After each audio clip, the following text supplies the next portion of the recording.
por la invitación. Ay, me interrumpió.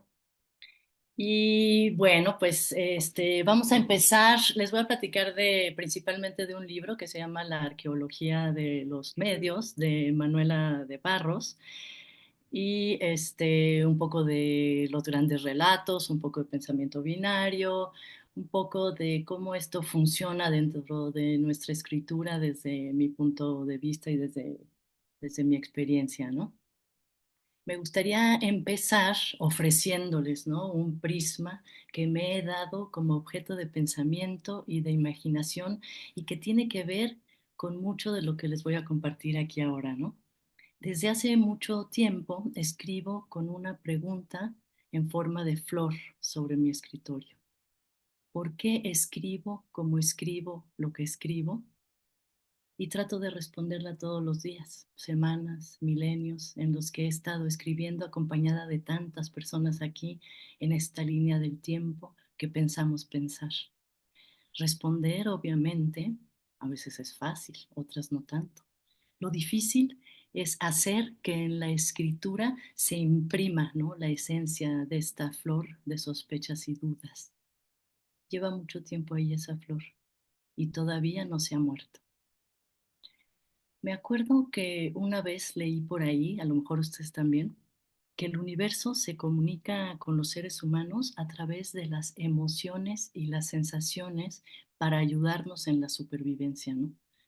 La idea obviamente me pareció de lo más hiperliteraria, ¿no? Y además fascinante, por supuesto, y concurrente con lo que sabemos del instinto y de la tristeza, la alegría, lo perturbador y el asombro, el gozo y el miedo. El universo se está comunicando con nosotros a través de nuestras emociones.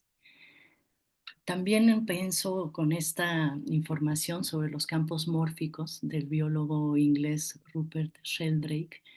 Pues él nos descubrió una forma, ¿no?, digamos, de ver la conciencia y la mente y el intercambio de información y de emoción. Y hablaré sobre esto si es que nos da tiempo, ¿no? Entonces, el espacio-tiempo que habitamos, ¿no?, envía señales y pistas y avisos para que perseveremos en el logro de permanecer vivos. El cuerpo, sabemos, es un módem de carne. ¿Qué es este módem de carne? ¿Cómo somos? ¿Qué somos al escribir? Nos preguntamos. Entonces, como les dije, voy a platicarles de pensamiento binario, de pensamiento racional e irracional y, bueno, pues del libro de la ensayista francesa. Los imaginarios y las materialidades del quehacer creativo, de la escritura, están constituidos por nuestro universo sensorial y emocional, y en una segunda instancia por el universo de lo simbólico, que es esa construcción de realidades que otorgan propiedades, cualidades, virtudes y poderes a las cosas del mundo. De ahí emerge el mundo inmaterial, el invisible, intangible e inaudible. Ahí me gusta que es todo lo que está muy ¿no? El mundo que compartimos entonces es con lo todo, ¿no?, del universo a través de nuestra mente. Qué maravilla. Entre ese mundo de lo intocable y de nuestros sentidos se abre el paso, ¿no?, un doble de nuestra ánima, que es un estado, una zona en la que nuestras emociones trabajan, actúan, enlazadas a la imaginación para así construir y avanzar nuestras frases. Ahí en el texto, ¿no?, cuando estamos escribiendo nuestras oraciones. Siempre que dicen oraciones, termino pensando en plegarias, pero pues a poco no es más o menos así, ¿no? Siempre estamos como implorando. Y estas oraciones y plegarias que se convierten en párrafos, se convierten en páginas, ¿no? Y que poco a poco van formando el poema, ¿no? La prosa, las formas con las que contamos lo que nos pasa, eso que se nos ocurre, o más bien eso que nos ocurre. Y bajo eso que nos pasa, que nos atraviesa, nos perturba o nos calma, nos tranquiliza, duerme la pregunta que les propongo. Y pues bueno, yo creo que hay que despertarla. Y despertarla es cuestionarnos sobre muchas cosas. Por ejemplo, ¿por qué estoy escribiendo así del amor? ¿Por qué estoy adjetivando de esta manera a esta persona o describiendo así esta situación? ¿Por qué mi personaje se comporta de esta forma? ¿Por qué así es la casa? ¿Por qué así el bosque? ¿Por qué estoy usando esta metáfora, ¿no? Por ejemplo, o qué decisiones estoy tomando en mi texto, en su modo de decir o de hablar, en su modo de activar, ¿no? Una idea, nuestra idea. Yo creo que es como fundamental que aprendamos, ¿no? O que entendamos que hay que desplazar el punto de vista, ¿no? Por eso, pues, esta pregunta, ¿no?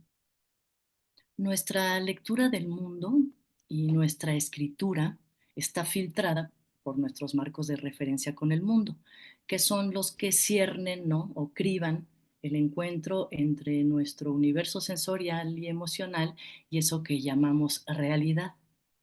Los marcos de referencia con el mundo son los grandes relatos, los históricos, cristianismo, renacimiento, ilustración y demás, ¿no? En Occidente, que es la cultura que a nosotros nos tocó habitar, ¿no? Y es la que nos han enseñado, la que hemos aprendido, ¿no? Para bien o para mal, ¿no? Eh, y todo esto, hay que saber, tiene sus porqués, sus para qués, sus cómo, etcétera. Es decir, son relatos que de ninguna manera son inocentes o neutrales, para hablar un poco inspirada en Donna Haraway, ¿no?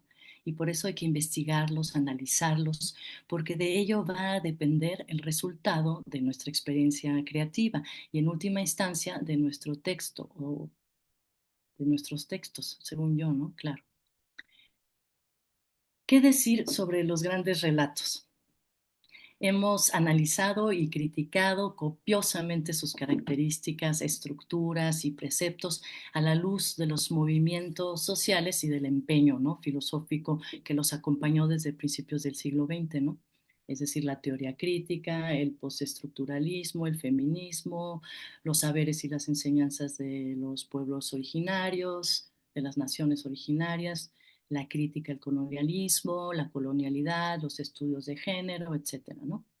Todo esto nos permitió visitar nuestra casa, pero esta vez por la puerta trasera y mirar así, con otros ojos y nuevos conocimientos, sus habitaciones luminosas y también comprobar, reconocer y asumir que sus sótanos están saturados de horror y atrocidad.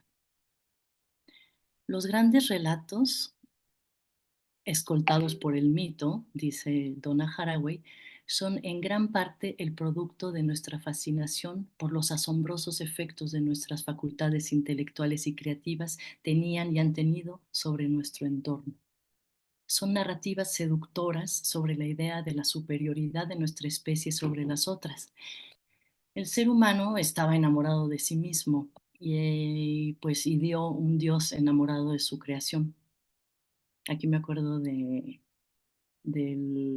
divino Narciso, ¿no? De Sor Juana. Pero ya no estamos para reproducir, ¿no? Ese rol aprendido y seguir creyendo que lo estamos interpretando. Ya sabemos de sobra que una abeja o un hongo son infinitamente más importantes y complejos y extraordinarios como criaturas en sí mismas y además realmente decisivas, ellas sí, para el funcionamiento de este planeta. Sí, ok, de acuerdo. La humanidad y su prodigiosa potencia creativa, su turbulenta energía amorosa que nos ha revelado el universo de lo posible. Sí, el asombro civilizatorio, sus ingeniosas acciones y estructuras que nos han permitido desarrollar al máximo nuestras capacidades, pero siempre hay un pero. También siempre hay un pero, porque nos ha permitido, con todo el permiso y la incitación de estos grandes relatos, pues destruir la naturaleza y con ello destruirnos a nosotros mismos. Sobre este entramado de ajustes y desajustes con la historia y nuestra naturaleza de seres racionales, existen infinidad de lecturas, ¿no? Es como un mar inaccesible de argumentos y propuestas. Una de las más sugerentes e inspiradores y que aclara el panorama desde mi punto de vista es el manifiesto Cyborg, no sé si lo conocen, luego me dicen, publicado en 85 de Donna Haraway. En este texto, la autora reflexiona, entre muchas otras cosas, sobre el marxismo y el psicoanálisis como los dos grandes relatos contemporáneos decisivos que, montados en la modernidad y la posmodernidad, nos explican de forma abarcadora nuestra historia individual y colectiva. Y nos ve así hechizados, ¿no? En ese entonces por el encantamiento de la idea de progreso. Y luego desengañados por una posterior sospecha, duda y decepción. Ahorita como que no quiero extenderme mucho sobre el manifiesto de Cyborg, porque creo que casi todas, ¿no? Lo conocemos bastante, el pensamiento de Donna Haraway, pero si quieren, si nos da tiempo, nos extendemos sobre eso, ¿no? Ahora mismo quisiera platicarles de otra lectura que me parece importante.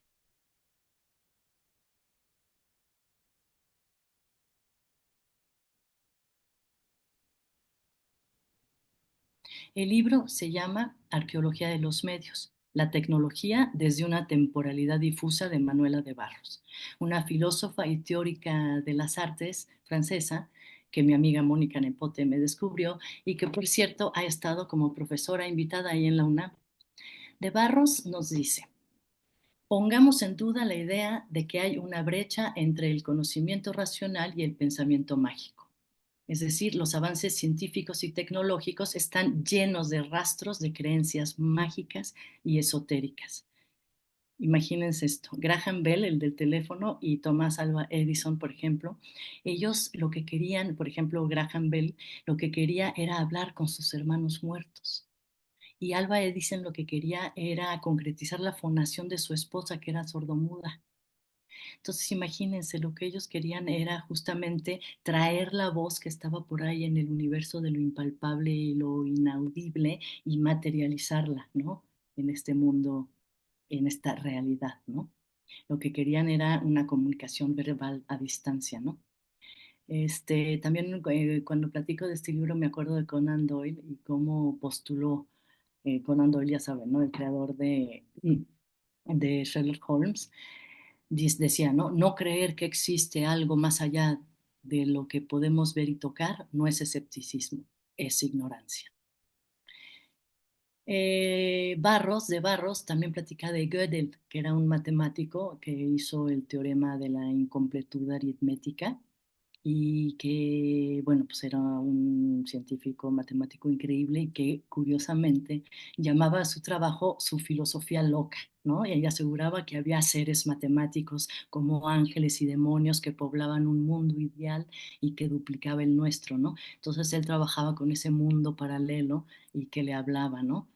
Este, hay como un estado oculto, ¿no? En la ideología subyacente de los inventos tecnológicos modernos, hay como una continuidad, ¿no? Un resurgimiento contemporáneo.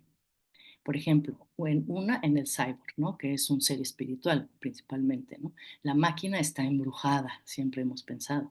El ciberespacio duplica el mundo. Los aliens esperan nuestro llamado. Se trabaja en colonias espaciales ahora, ¿no? En donde irían a vivir los más afortunados huyendo de la tierra en perdición, ¿no? Entonces, las tecnologías son todopoderosas, aunque la verdad es que no sabemos bien a bien para qué sirven o para quiénes son más útiles. Ahí hay como un misterio, ¿no? Nosotros creemos, hay un hacer creer, un sumar, ¿no? A la fe. Lo que hace la autora principalmente es investigar esta corriente, ¿no? Que es un hilo que va de creencia a creación y a saber. Este hilo, perdón, es que estoy apagando mi WhatsApp que está sonando, no sé si se oye. Este hilo que forma un nudo, ¿no? Que ha creado un doble artificial, ¿no? De la naturaleza y ha terminado por suplantarla, ¿no? Ni el bosque, ni el océano, ni la montaña, nada escapa al rastro de las tecnologías humanas. En lo tecnológico, dice, vivimos un desplazamiento de la esfera mística demonológica a la ciencia, ¿no? ¿Por qué? Porque miren qué interesante, dice que los fantasmas sobrenaturales, que son el fundamento de la cultura occidental, son principalmente ocultistas. Esos fantasmas son, uno, el don de la ubicuidad; dos, la comunicación a distancia y con los espíritus; tres, la invisibilidad; cuatro, la sugestión y el dominio, que ese es un rollo de Giordano Bruno del que ahorita les voy a platicar; la creación de nuevas especies vivas y las transformaciones biológicas. Y bueno, pues yo agregaría también, no sé si están de acuerdo, la inmortalidad, ¿no? Entonces es un libro que les recomiendo mucho, ¿no? Ahí nos cuenta que Newton, Kepler, Flood, Galileo, por ejemplo, practicaban las ciencias ocultas, ¿no? Bacon, hasta Descartes, ¿no? Lo cartesiano, ¿no? El recurso del método, etcétera. Empezó a escribir a partir de un sueño él, ¿no? De una cuestión totalmente irracional, ¿no? Entonces la ciencia universal, digamos, está basada, ¿no? En la metafísica. Hay un parteaguas súper importante que marca, que es la ejecución de Giordano Bruno. ¿Sí se acuerdan? La ejecución de Giordano Bruno en 1600, que hace un parteaguas en nuestra historia y que es todo un fin de una época, y entra entonces la reforma y el puritanismo, que fueron obviamente los vehículos, ¿no? De las ciencias duras, ¿no? Y ahí hay un cambio de valores en aras de un proyecto de sociedad muy, muy específico que camina sobre lo utilitario, la actividad metódica e incesante, que es en lo que vivimos, ¿no? Y el empirismo sistemático, ¿no? Y obviamente el derecho del deber y el libre análisis y todo lo que tenga que ver con lo antitradicionalista. Entonces estos valores se convierten en una doctrina global, ¿no? Y es la cumbre, ¿no? De la jerarquía del conocimiento.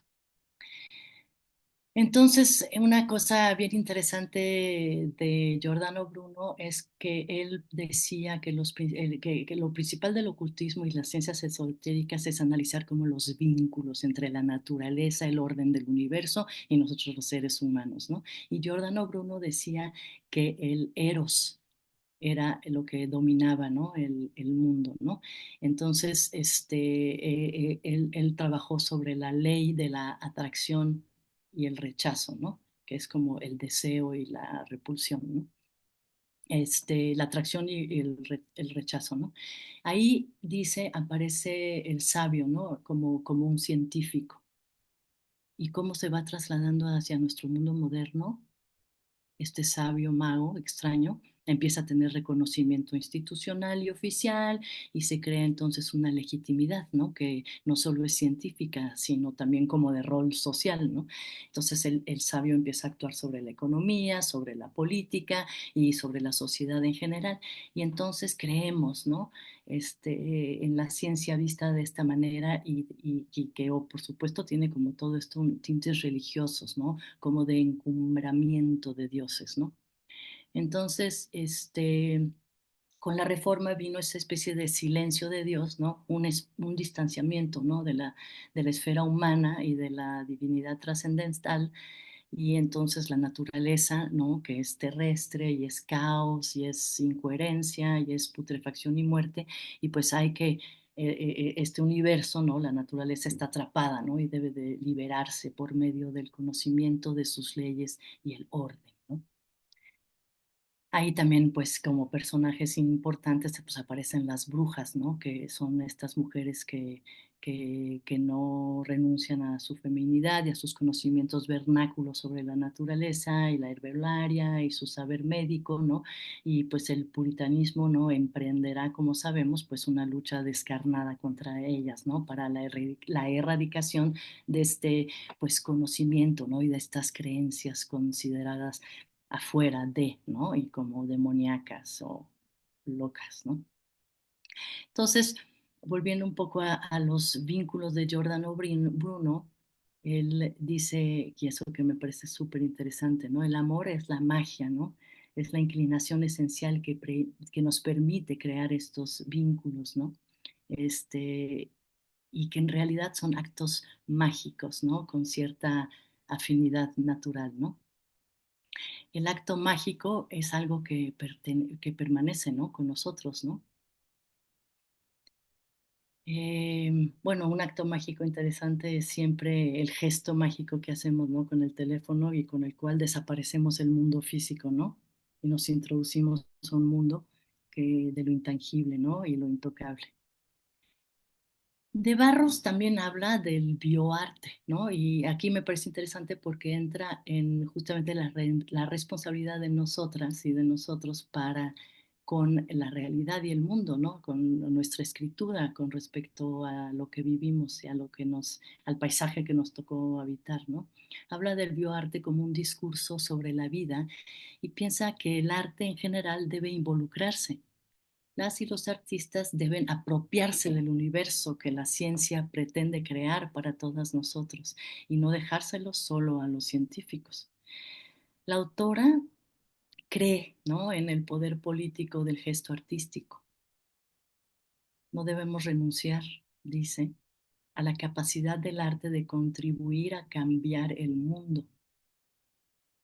De repente reflexiona sobre los vampiros y los zombies, que son literalmente como personajes del oscuro, de lo oculto, ¿no? Y que son literales y metafóricos en nuestras narrativas y nuestras ficciones contemporáneas, ¿no? Porque de repente estos zombies y estos vampiros aparecen en forma de bacterias, de mutaciones, de parásitos en laboratorios, ¿no? Y que vienen, pues sí, efectivamente, de universos como alquímicos, ¿no? También en este libro, que ya sé que ya lo van a adquirir para leerlo, nos habla sobre el caparazón del mundo, ¿no? Y las redes materiales electromagnéticas, ¿no?, que hemos creado, ¿no? Hemos creado un doble fantasmal de nuestro planeta, ¿no? Y pensamos que todo esto ya no es una extensión de nosotros mismos, como quería McLuhan, ¿no? Con los hilos y los cables, sino es una criatura a la que le hemos dado vida, a este caparazón del mundo, ¿no? Que son todas estas ondas electromagnéticas y que creemos que las utilizamos, pero es ella la que se sirve de nosotros. Este caparazón del mundo es inmaterial, pero pesa toneladas, pensemos. No está en ninguna parte, pero integró ya cada pedacito y rincón de nuestra geografía terrestre y mental. Entonces, pues recordemos que esta liga entre técnica, cuerpo, acto mágico, ¿no? Y ese gesto tecnológico, ¿no? Que es también como un ritual. Por cierto, habla mucho sobre el manifiesto cyborg de de Donna Haraway, que bueno, si no lo conocen, obviamente les recomiendo muchísimo repasarlo, ¿no? Y me gusta mucho una cita que recupera de Ursula K. Le Guin, que está en la teoría de la bolsa de esta escritora de ciencia ficción, y que dice, la ciencia ficción es la mitología de la tecnología moderna. ¿Qué tal? Al final de Barros se pregunta dónde quedó la utopía de Internet y de la tecnología, las ideas de liberación, de solidaridad, de igualdad, de conocimiento gratuito, de transformación, acercamiento entre los seres humanos. ¿Dónde quedó esta visión humanista de la tecnología? Claro, ¿no? Muchas cosas nos han beneficiado y son maravillosas, pero hay que hacernos estas preguntas, ¿no? Las creencias y los deseos, pues, pueblan la relación entre el mundo y sus objetos, ¿no? Mediante la tecnología. Y sostiene que hay que replantear la historia a partir del arte de la ficción y de la creación artística. Ahí cita a Brian McHale y rehace para instarnos a rehacer la historia en forma de ficciones, a replantear la historia, ¿no? A pensar otra manera de rehacer el mundo y reflexionar como siempre lo ha hecho la literatura, ¿no? Entonces, aquí vuelvo a la pregunta inicial, ¿no? Todo esto que les estoy contando es para mí de lo más relevante porque para responder a la pregunta ¿por qué escribo como escribo lo que escribo?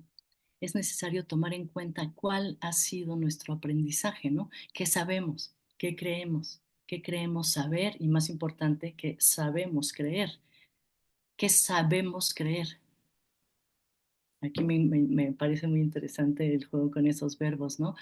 Porque mejor es creer saber que saber creer, porque esto corresponde y tiene que ver no con el aprendizaje y el conocimiento, sino con el adiestramiento que recibimos en la escuela, en el entrenamiento. Y bueno, pues todas esas cosas que pensaron extensamente Deleuze y Guattari, en fin, ¿no? De repente, no sé ustedes, ¿no? Pero yo me pregunto, ¿de verdad vamos a seguir haciendo las mismas obras?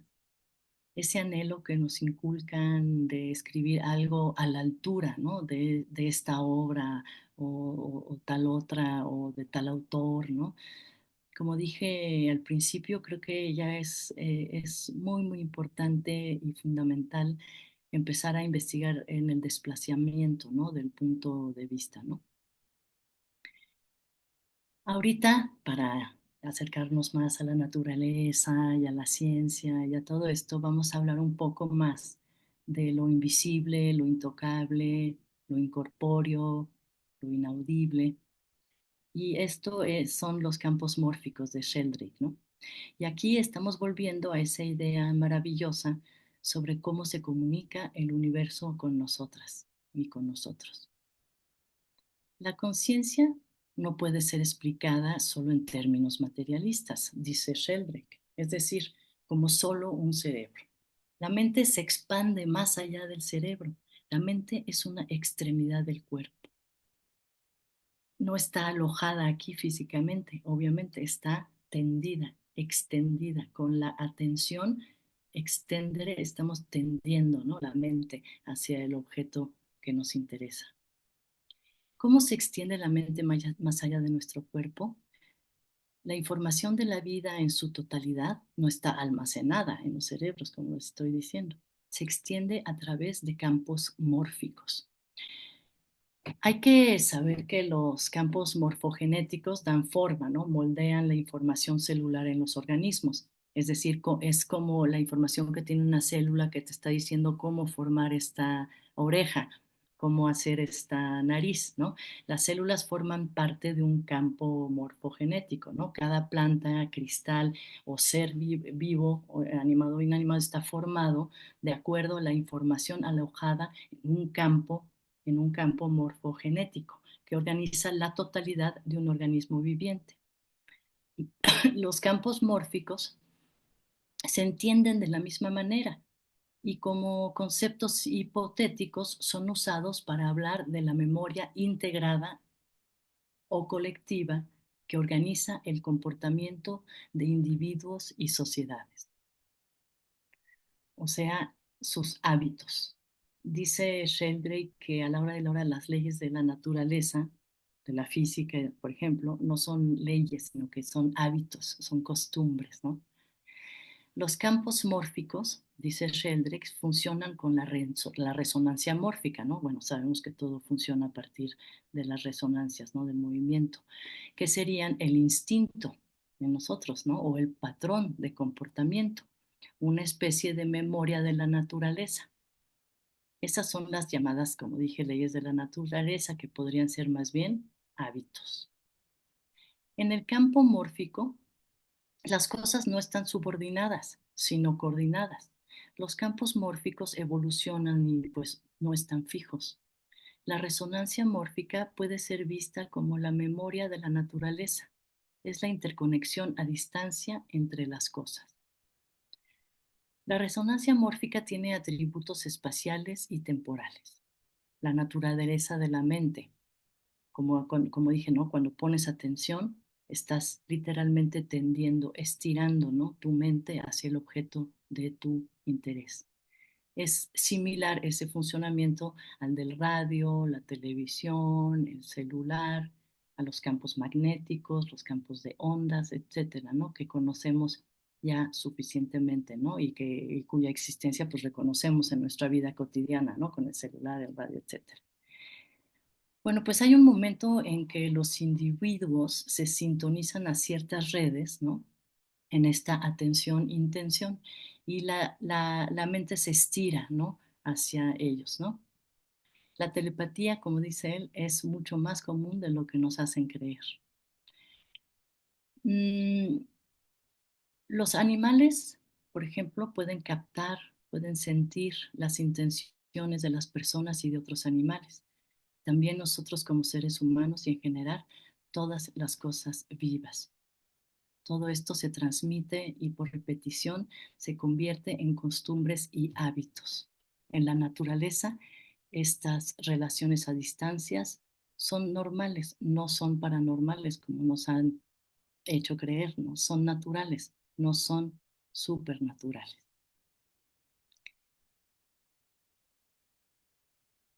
Todo esto que les acabo de contar son pues parte de las reflexiones que he tenido con respecto a mi escritura para acompañar esta pregunta y tratar, ¿no? Como les he tratado de comunicar, de pensar bien el mundo que nos rodea. Estamos obviamente en la ciencia, estamos en la tecnología, estamos en la naturaleza, somos eso. Y bueno, pues siento que es como muy importante para mí ha sido muy importante responderme estas preguntas y tratar de entender cómo soy, cómo pienso, cómo he sido educada, qué conocimientos he recibido, para entender por qué estoy escribiendo de esa manera, ¿no? Un otro libro que les recomiendo es este, que se llama Devenir Animal, de David Abram, en donde ensaya la posibilidad justamente de dejar el mundo de lo racional, ¿no? De las ideas preconcebidas y fijarse solamente en su universo sensorial. Y entonces él ensaya en diversos capítulos su relación con su casa, su relación en las caminatas que hace por el bosque, por la ciudad también, obviamente, y se fija y se concentra exactamente cómo reaccionan sus ojos a determinada luz, cómo es su sombra, cómo percibe los olores y cómo justamente su ser sensorial, sensual, está reaccionando a su entorno, ¿no? Y eso pues le sirve justamente para tener otra perspectiva de las cosas y nos invita pues a que tengamos otra relación también con el entorno, ¿no? Obviamente quería también pedirles que pues me interrumpan, me pregunten, opinen, comenten, eh, no, ¿qué les parece? ¿Quieren que me extienda en otras cosas?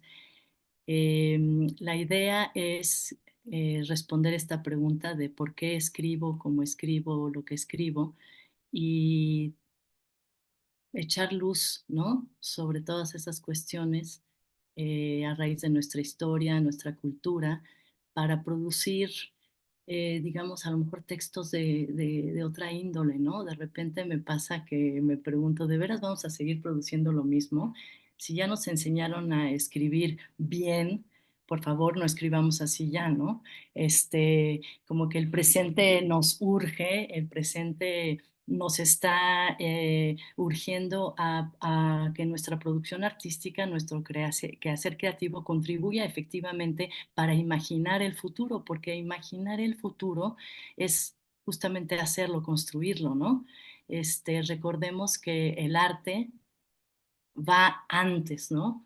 Que la sociedad o que la ciencia misma, ¿no? Muchas veces el arte es el que va y nos enseña nuevas cosas. Siempre he pensado que, por ejemplo, en los movimientos artísticos del siglo XX, por ejemplo, Fluxus, pues, Fluxus nos enseñó que el arte está en la calle, que todos podemos ser artistas, que el museo no necesariamente aloja, digamos, lo que es bueno o lo que es malo de la historia del arte y la creatividad, ¿no? Sino que todos podemos ser artistas, ¿no? O por ejemplo, Duchamp nos enseñó otra perspectiva de la autoría, nos enseñó otra perspectiva de lo que es la obra de arte.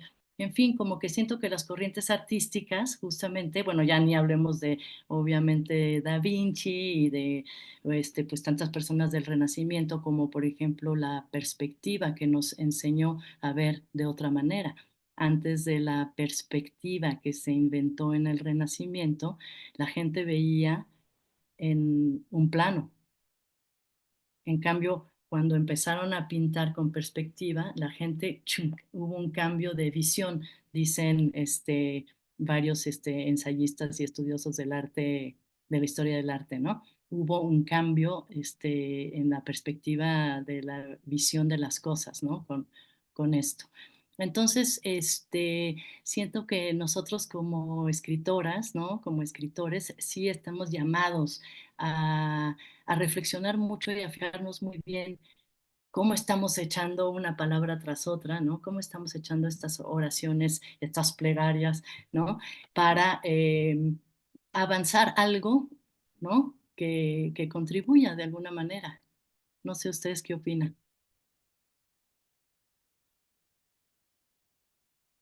Mm. Bueno, mientras pueden ir levantando la mano cuando quieran participar. Mientras, Carla, pues, yo quisiera preguntarte, ¿cuándo tú te detuviste a hacerte esta pregunta exactamente? ¿En qué momento de tu carrera o dijiste, quiero reflexionar por qué escribo? Justo toda esta pregunta que tú planteas, ¿cuándo tú la... Pues fue hace como, no sé, como unos 5 años o 4 años, o no sé si antes o después de la pandemia, pero sí, sí, creo que es como una intuición que he traído siempre, ¿no? De estar escribiendo y de repente darme cuenta que hay algo que está detrás de ese personaje, hay algo que está detrás de esa descripción del amor, como dije al principio, ¿no? Y que no necesariamente corresponde al sentimiento o a la emoción misma o a las características que requiere ese personaje, sino que corresponde justamente a algo que está detrás de mí y que me gobierna, ¿no? Recordemos que, bueno, hay un poeta francés cuya poética me gusta mucho y que dice en la gramática duerme el poder, ¿no? Y obviamente si entendemos el lenguaje como justamente una impregnación o una imantación, ¿no? De la cultura, pues como es obvio, ¿no? Tenemos que trabajar sobre él profundamente, ¿no? Y para trabajar sobre el lenguaje no hay de otra más que trabajar sobre nosotros mismos, ¿no? Trabajar sobre ti mismo como creadora, ¿no? Como creador, es, es la principal tarea, tal vez, digo, es una obviedad, ¿no? Pero digo, hay que como que tenerla presente porque de repente estamos escribiendo y no nos estamos dando cuenta que estamos reproduciendo no nada más lo aprendido, sino hasta el estilo de quien nos encanta, ¿no? Estamos repitiendo las metáforas, estamos repitiendo, ya déjate los lugares comunes, que bueno, por eso son lugares comunes, porque igual no tienen, no, son correctas, ¿no? Pero digo, como que hay que alejarnos, mi gesta, digamos, bueno, que me choca la metáfora armamentista, pero mi búsqueda, ¿no? Es encontrar otro punto de vista y otra manera de describir las cosas, llamando justamente a otro tipo de emociones y de sensaciones, tanto en mí como hacedora, como escritora, y como a la lectora, ¿no? O al lector. No sé qué opinan ustedes. Mira, Sara alzó la mano. ¿Dónde está Sara? Hola. Justo toda esta conversación me recuerda mucho a este concepto de lo posthumano de Rossi Braidotti, que conjunta pues la biología, la tecnología y pues incluso creo que la globalización.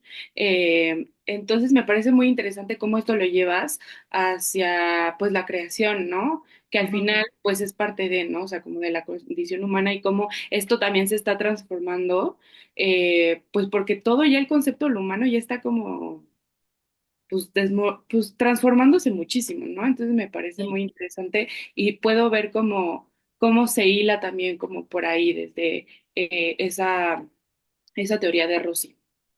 Sí, sí, sí, sí. Bueno, justamente lo de todo, ya estamos, ¿no? En el transhumanismo, que quiere decir que justamente lo humano no necesariamente ya lo es, y tiene que ver con la ruptura, ¿no? De estas tres, pues, binomios, o opuestos que es natural, artificial, que ya no es distinguible necesariamente, ¿no?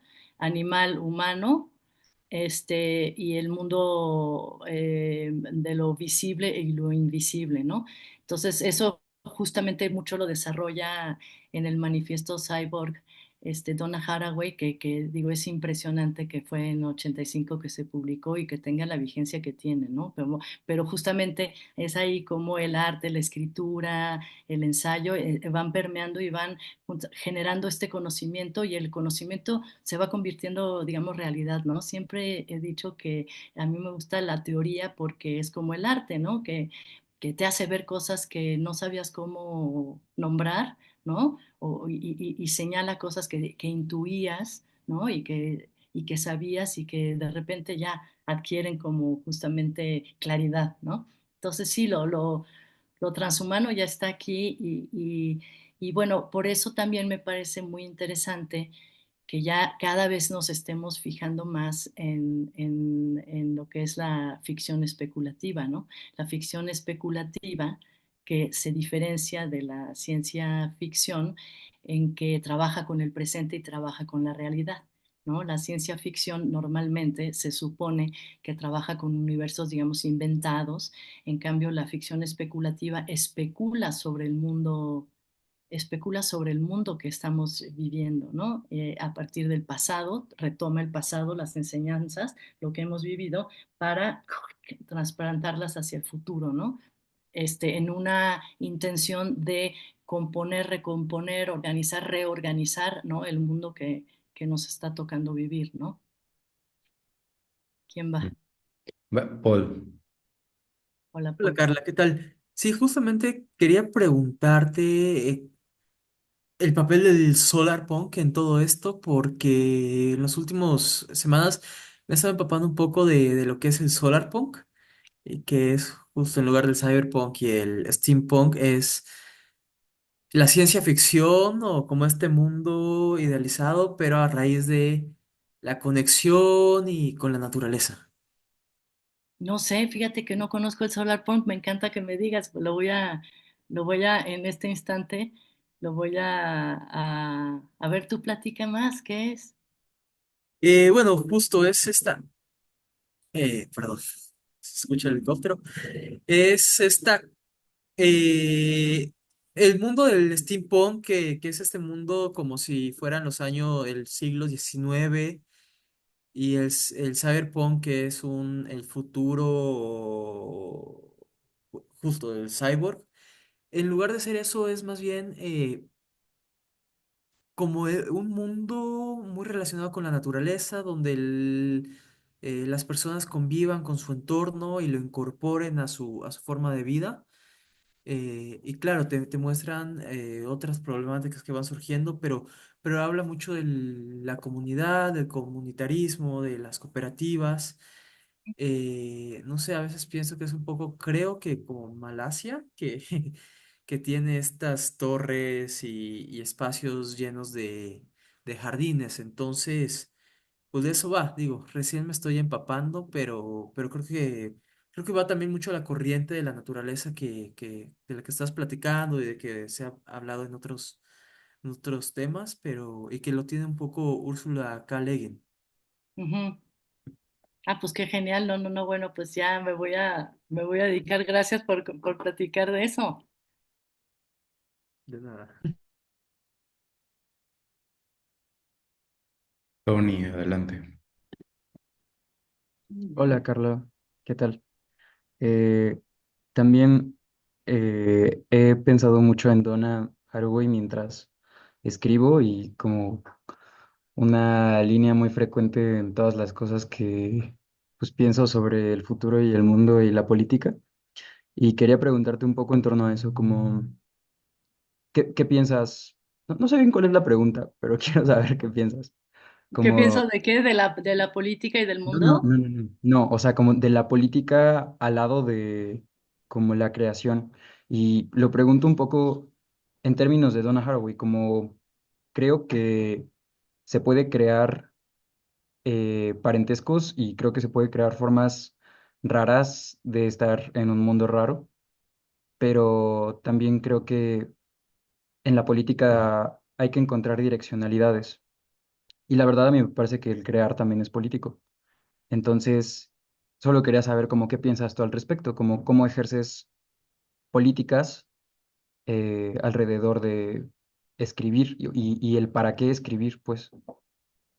Sí, fíjate que yo mucho tiempo fui militante de izquierda, obviamente, y me salí de la militancia porque de repente ya me pareció limitancia, ¿no? Este, empecé a pensar que justamente la manera en cómo están organizados los asuntos públicos en la red, digamos, de la participación de partidos políticos y de todas estas series de reglas que son dadas por la democracia, entre comillas, etcétera, no, no eran para mí, ¿no? Yo no pertenecía a ese mundo. Obviamente, pues terminé como siempre termina una de militante, ¿no? Pues decepcionada por la realidad de la naturaleza humana, ¿no? Del funcionamiento, ¿no? De las estructuras, de las instituciones y todo eso, ¿no? Y pues yo desde muy chica escribía, gracias a mi maestra de sexto de primaria, Miss Juanita, que desde aquí honro, que me inoculó, ¿no? El gusto y el vicio por la poesía. Y y entonces a partir de la clase de sexto de primaria, pues yo empecé a escribir muchísimo, tenía mis diarios como todo mundo tiene, ¿no? Y una parte fundamental de mi vida era eso, la escritura en mis diarios, que luego se fue transformando ya en otra intención, más que fue saliendo, digamos, del ámbito íntimo de mi propia, de mis propias vivencias y experiencias y lo fui como llevando al plano más de lo público, ¿no? Entonces, yo siempre digo que estudié ciencias políticas y no me quedó otra que la poesía, ¿no? Porque efectivamente creo que para mí, digo, todos tenemos nuestra manera de estar en el mundo y vamos escogiendo, ¿no? Qué es lo que nos pulsa, qué es lo que nos inspira, qué es lo que nos emociona, ¿no? Sobre todo nos entusiasma, nos saca de nosotras mismas. Y yo personalmente escogí pues el quehacer creativo, la expresión de la escritura porque ahí satisfacía, digamos, más o podía expresar de una manera pues, más cabal, ¿no? Mis inquietudes políticas y pues, mis cuestionamientos, mis dudas, entonces, este, sí creo firmemente, y digo, no, no creo que sea una frase vacía, que el arte es político, ¿no? La escritura es profundamente política y este, el arte sirve para construir el mundo que nos merecemos como humanos, ¿no? Yo pienso eso. Ya dije ahorita hace unos segundos que el arte efectivamente sí trasciende y se convierte, digamos, en costumbres, se convierte en imaginarios sociales que se van materializando a lo largo de la historia, ¿no?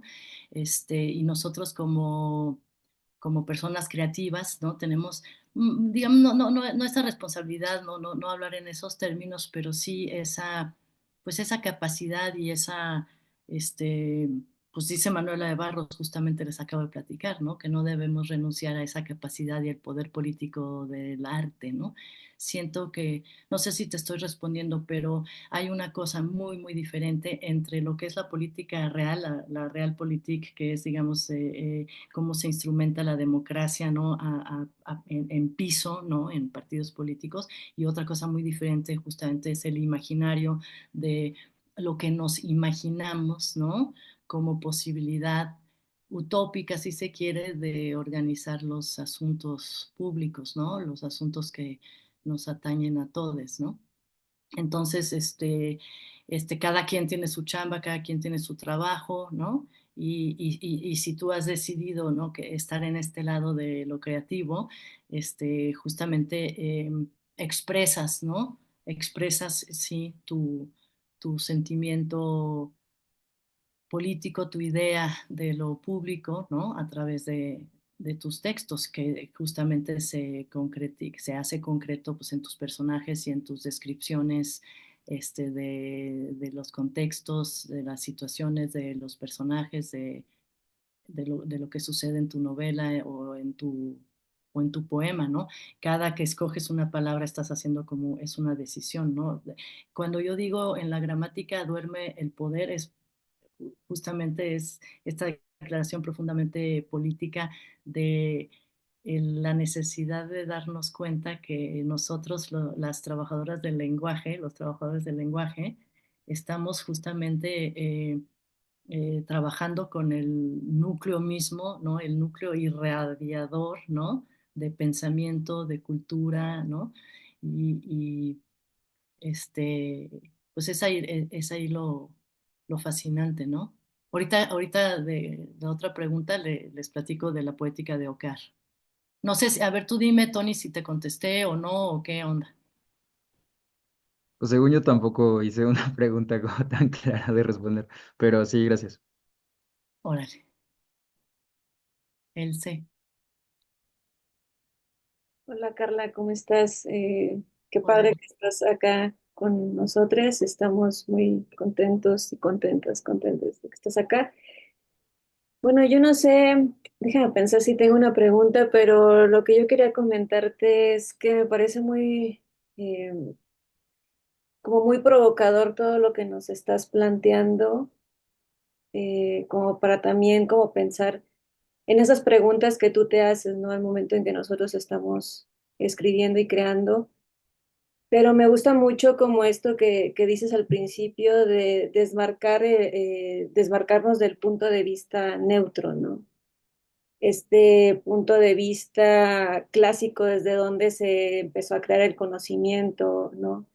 Y cómo luego las epistemologías feministas empezaron a cuestionarlo, ¿no? Y una de ellas, pues, es Donna Haraway, ¿no? Pero también pienso, por ejemplo, en Sandra Harding, en Gloria Anzaldúa, en Cherry Moraga, ¿no? Y recién yo leí a una autora que es afrobrasileña, que es Conceição Evaristo, y ella también como reflexiona en torno a esto y me parece súper, bueno, más que interesante, me atraviesa, ¿no? Me atraviesa mucho, atraviesa mi cuerpo y atraviesa todo lo que soy también para cuestionarme desde dónde estamos como escribiendo y también desde dónde leemos, ¿no? Y también me planteo como estas cosas de descolonizar la escritura, la lectura, el propio lenguaje, como para poder construir nuevas historias, ¿no? Y como desde esa descolonización, no sé, o como desde mi margen crear, ¿no? Y desde esas diferencias, eh, no son como diferencias que me van a opacar y me van a oprimir, sino diferencias desde lo cual voy a crear, ¿no? Y voy a crear distinto y voy a soñar distinto, ¿no? Entonces, quizá aquí una pregunta sería como, ¿tú desde cuáles márgenes estás creando y estás soñando un mundo distinto? Gracias. ¡Ay! ¡Qué pregunta, Elsa, Vas a ver. No, no, no sé, no los tengo obviamente definidos, justamente siempre es como una búsqueda, ¿no? Cuando te dicen, fíjate, fíjate bien. Y yo siempre digo, pues no, no, fijarme no puedo, ¿no? Entonces, de repente siento que pues escribimos desde esta colectividad, ¿no? Esta mente colectiva, con todas estas herencias, ¿no? E influencias, ¿no? Y yo me siento de repente, no sé si tú, pero como que muchas personas a la vez, ¿no?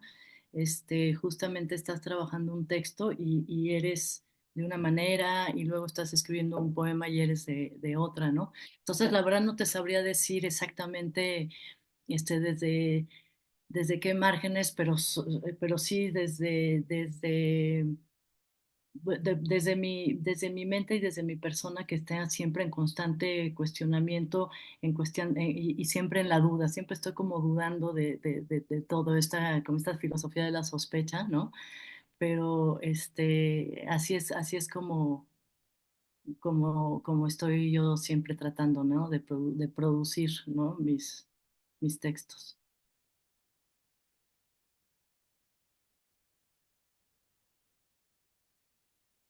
Listo. Julio, ¿Quieres decir algo más? no, perdón. Pasamos. Entonces vamos con Julio. Hola Carla, ¿cómo estás? Hola. Oye, me interesó mucho esto de los campos mórficos, es un concepto que no había escuchado. Me gustó particularmente lo que dijiste de la información de la vida no está almacenada en el cerebro, sino en los campos mórficos y también la cuestión de que al poner atención uno estira la mente hacia el objeto de interés, ¿no? Entonces, eh, respecto a eso y con base en lo que tú has leído, la teoría que tú conoces, quería preguntarte si hay alguna manera de ejercitar nuestros campos mórficos o planteándolo de otra manera, eh, cómo podemos estar más conectados como seres humanos y como escritores también a estos campos mórficos. Bueno, los campos mórficos son hay muchísimo en internet, se llama Rupert Sheldrake, Shell como Concha y Drake, como el pirata Drake, Rupert Sheldrake, y es esta teoría que él nos está proponiendo y eh, mira, como todo conocimiento que vas adquiriendo, la idea es tenerlo en mente, tenerlo en la cabeza, saberlo, ¿no? Esto de saber creer y creer saber, ¿no? Entonces, no necesariamente se ejercitan estos campos mórficos como justamente, no sabría qué decirte cómo ejercitarlos, pero ya están en nosotros. Ya están en Ujú. nosotros, como están, por ejemplo, las vejigas natatorias en las tortugas que migran o los campos magnéticos de la Tierra que ayudan a las mariposas, todas estas cosas que sabemos que están científicamente comprobadas, este, también nos influyen nosotros como seres humanos, ¿no? Entonces, Rupert Sheldrake ha hecho muchos experimentos y, por ejemplo, uno de ellos que a mí me llamó mucho la atención es uno que realizó en muchísimos lugares y se pudo comprobar, digamos, la constancia, ¿no? La repetición del ensayo que fue en una clase de japonés a personas que daban clases de japonés, ¿ok? Entonces la maestra dejaba de tarea a los alumnos traducir breves textos. El primer texto, obviamente estaba en japonés y lo tenían que traducir, pues, era un poema de Basho. Ajá. El segundo texto era una noticia del periódico del día, ¿no? Un encabezado. Y el tercer texto era algo que ella había escrito así minutos antes, ¿no? Y la maestra les decía a las personas, a los alumnos, que tradujeran el que les pareciera más fácil, el que les diera menos lata. Y adivinen cuál era el texto que traducían más. ¿Cuál? El de Basho, no sé. Ujú. El poema de Basho. Y él dice que, bueno, a la hora de la hora, el poema de Basho lleva circulando en los campos mórficos pues 3.000 años, ¿no? Bueno, no sé cuántos, pues, ¿no? Y entonces Ujú. está ahí, está en la conciencia colectiva, digamos, así como están o también, obviamente, los grandes relatos de los que hablaba en la plática. toda esa información está ahí y de alguna manera participamos de ella, ¿no? Y como ente colectivo. Y entonces estar alertas, yo lo que pienso y lo que hago es como estar alerta, digamos, a esas energías. Es como, por ejemplo, los templos y las oraciones en cualquier religión, ¿no?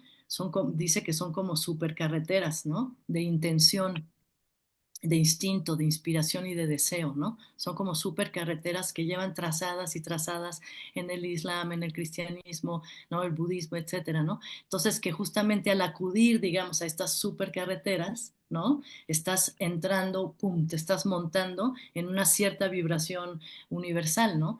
De repente, el otro día estaba pensando con una amiga, las monjas de clausura o los monjes estos que se dedican solo a rezar, ¿no? Han oído de ese tipo de vida, ¿no?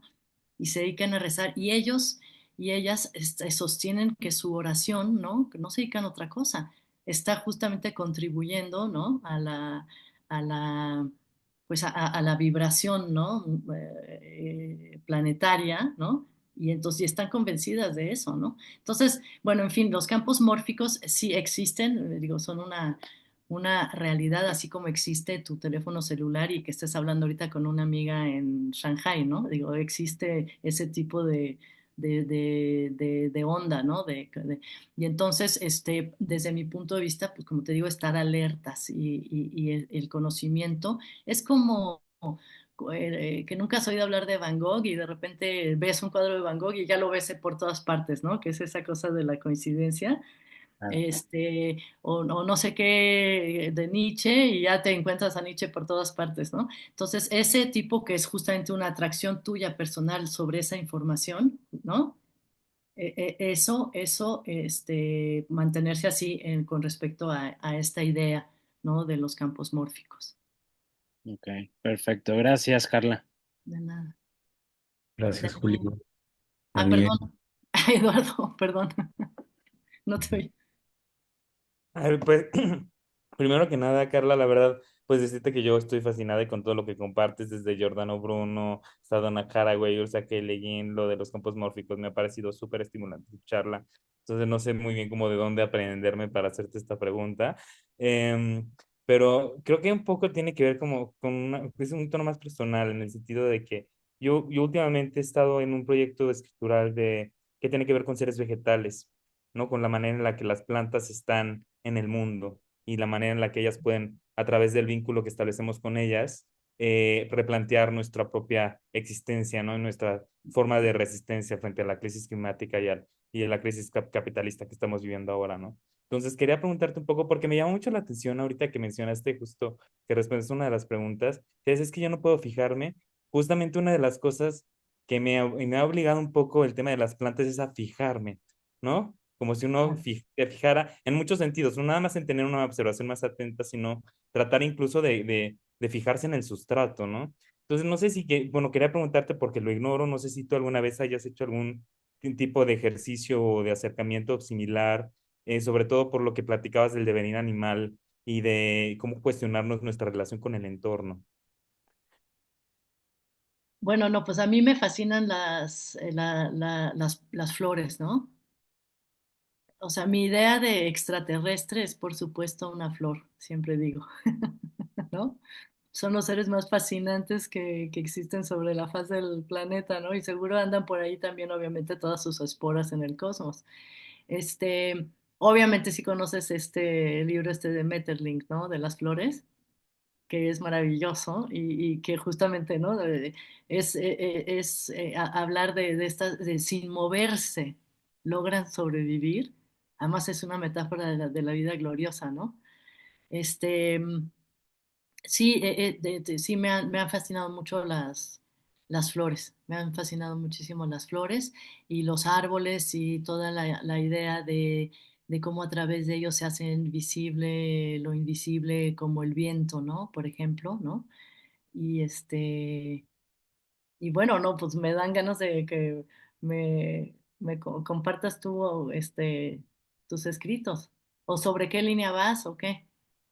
Pues lo que estoy haciendo es como un libro modular que sigue un poco la estructura de las plantas, ¿no?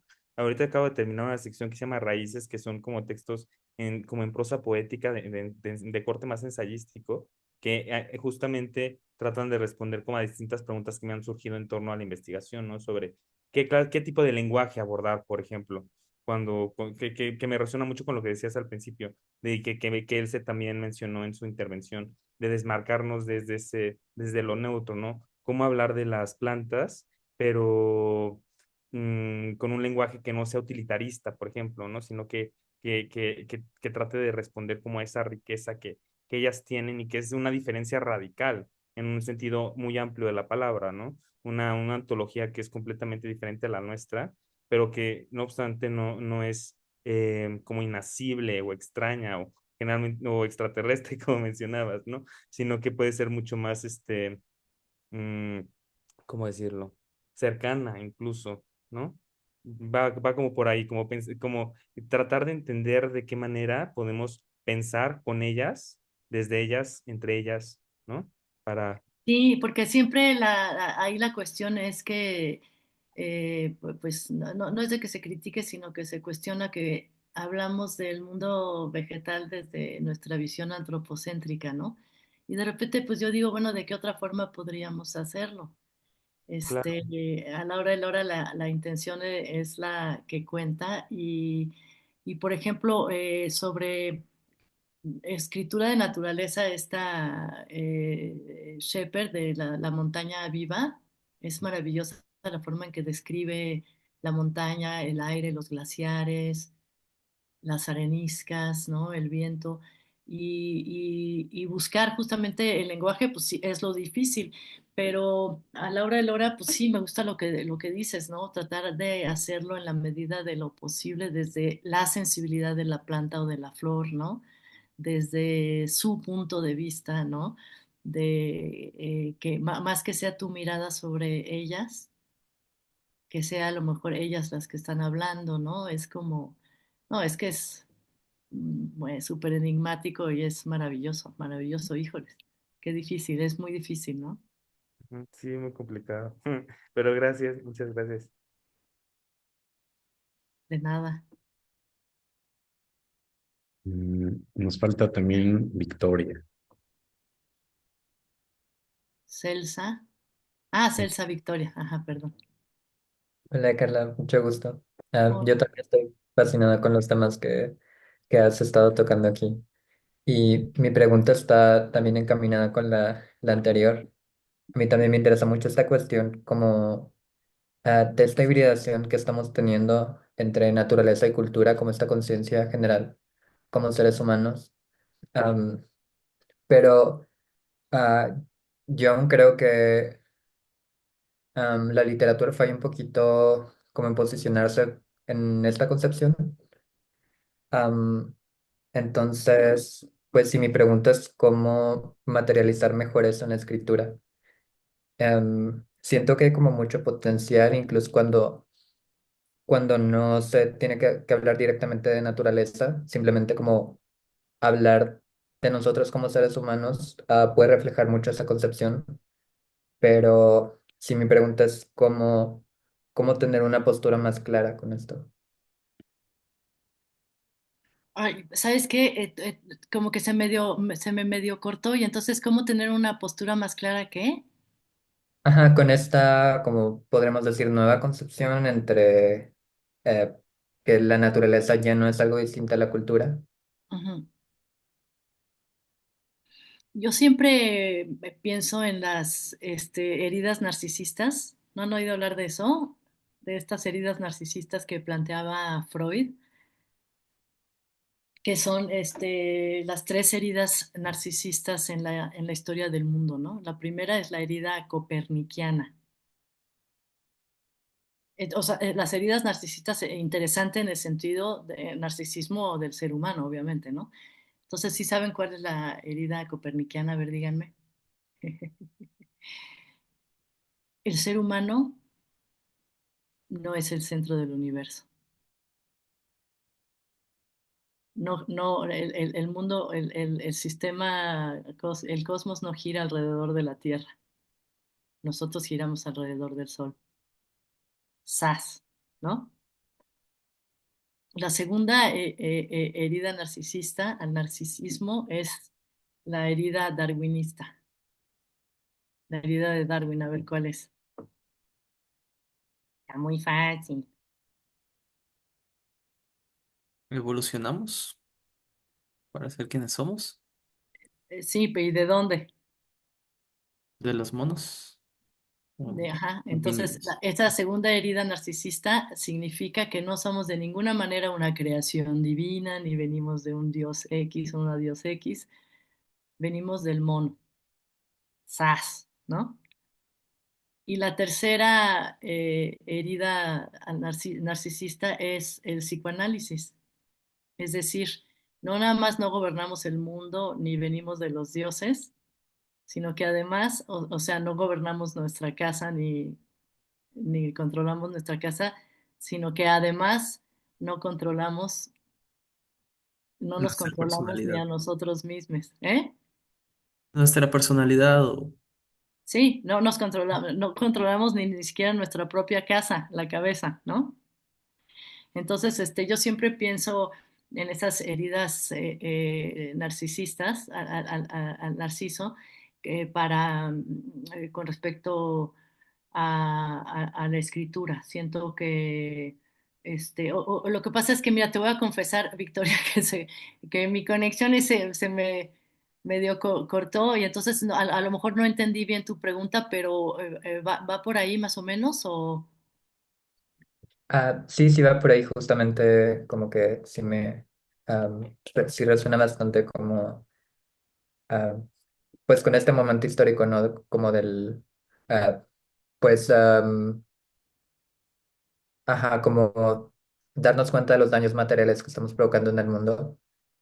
Y ajá, pero sí, igual mi pregunta también es como pues justo cómo reflejar eso desde una individualidad en la escritura, porque eso es muy claro cuando abordamos la naturaleza en la escritura, ¿no? Pero justo como, pues sí, solamente desde el yo, ¿cómo podría reflejar mejor eso? Ajá, sí, bueno, no sé, igual no desde el yo, ¿no? O sea, tratando, bueno, no sé qué pregunta muy difícil porque pues es como las subjetividades, las objetividades, ¿no? Se me olvidó mencionar la cuarta herida narcisista que es la que propone Donna Haraway, que es la herida sintética, que es justamente el mundo en el que ya no se distingue cabalmente lo natural de lo artificial, ¿no? Y eso es así como crucial. Es decir, ya estamos llenos de máquinas adentro del cuerpo, ¿no? Ya estamos creando seres vivos, en fin, ¿no? Bueno, este, no sé qué decirte con respecto a la escritura, a la escritura cuando estamos así como trabajando, como decía hace rato, es justamente como tener esta conciencia y esta alerta, de lo que estamos haciendo y del mundo en el que estamos viviendo. Y no sé si te respondo, no sé, a ver, ayúdame.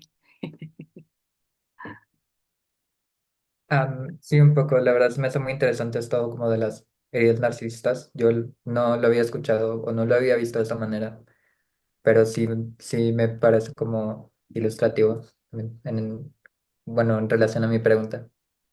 No, y bueno, y tiene, lo que pasa es que también luego, pues nuestro quehacer, digo, la cuestión artística también, pues tiene como un lado, no oscuro, pero un lado como pesado, que es el lado comercial, el lado del ego, el lado de la supuesta autoría, bueno, de la autoría, pues, tiene que ver justamente con la visibilidad o la invisibilidad, tiene que ver con el mundo en el que estamos viviendo, tiene que ver con nuestros deseos y nuestros narcisos justamente de ser leídas, ¿no? De ser reconocidas, en fin, no sé.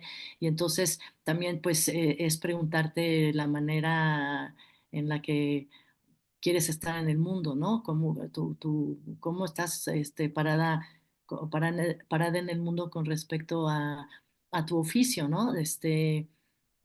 Obviamente siempre estar está una pensando siempre en sus contenidos, digamos, en sus historias, en sus poemas, en sus metáforas, en las maneras en las que vamos a decir algo, ¿no? Pero también, por el otro lado, pues estamos también, insertas en un mundo, pues que tiene que ver con la industria editorial, tiene que ver con, pues, con todo eso, ¿no? Y eso pues, son decisiones que tú vas tomando como que, y que obviamente van a impregnar y van a tener que ver con tu escritura, ¿no? Este, digo, había una broma que teníamos entre ciertos amigos que decíamos, no, es que ese cuate, se siente a escribir pensando que está escribiendo ya sus obras completas, ¿no? O sea, como ya pensando en cómo se iban a publicar, ¿no? Y entonces, y que todo iba a ser publicado, ¿no? Entonces es como justamente tú cómo quieres, de tu perspectiva, de tu trabajo, pues yo la verdad pertenezco a la inmensa minoría de, de los poetas y eso como que me da una perspectiva de nuestro entorno, de nuestro ámbito, de lo literario, digamos, me da una perspectiva como muy real, muy, con los pies en la tierra, ¿no? Porque de ninguna manera, como sabemos, pues es un, eh, eh, es un género que, pues, que venda, digamos, como siempre se dice, o que sea muy comercial.